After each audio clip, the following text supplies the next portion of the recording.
Magandang araw mga kaating. Tara, samahan niyo kami sa biyahe namin ni Bossing.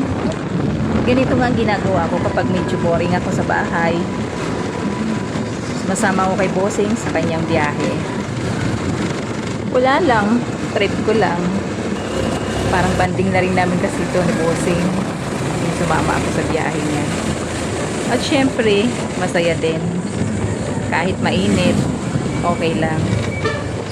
Sa ngayon nga ay nandito kami sa kalsada, malamang nagbibiyahe kami. At binabaybay namin ang Montalban Main Road. May dalawa kasing daan na ganito.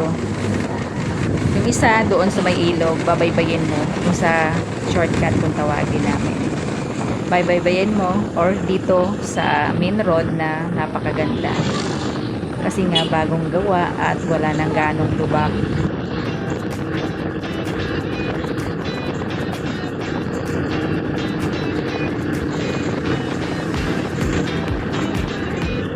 Napaka-smooth.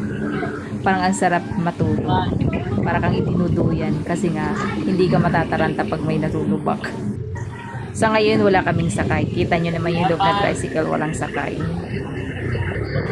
Kaya nga nakapag-video ako kasi medyo mahihain din ako pag may nakakita sa akin. Uy!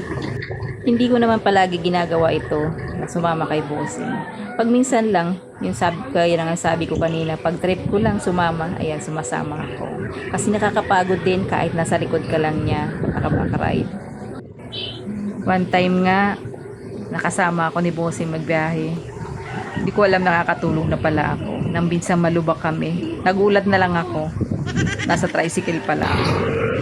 Masarap din kasi sumakay sa tricycle, yung nakaupo ka lang sa likod kasi para kang hinihili. Para kang pinapaantok at nakaduyan. O diba? Sino nakatry na nito? Minsan i-try nyo din para malaman nyo yung nararamdaman ko. Pero huwag ganitong kainit ha. Napakainit ng panahon ngayon. Ang sakit sa balat. Kahit na sabihin umaandar yung tricycle.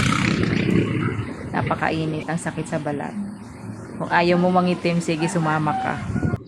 Kung minsan din naman, ayaw ni Bossing na sumasama ako. Hindi dahil nag-aalala siya sa akin. O dahil wala siya nagiging pasahero. Kasi nangangayaw na yung mga pasahero, lalo na dun sa backride pag nandun ako. Ayoko rin naman nang nakahinto lang yung tricycle. Gusto ko bumibiyahe. Kasi nakakainip pag nakaupo ka lang. Magandang humakride habang nagbibiyahe kasi masarap yung hangin. So ayan, kung nakarating ka dito sa videong ito, paki-like naman and follow. Palambing naman ng isang puso. Maraming salamat mga kaating. Wala lang, na-share ko lang naman. I-follow nyo naman ako. Hanggang sa susunod. Sa susunod na pagkakataon na sumama ako, sa ibang lugar ko naman kayo ililibot. Sa ibang lugar ng Montalban. Ito sa main road lang ito.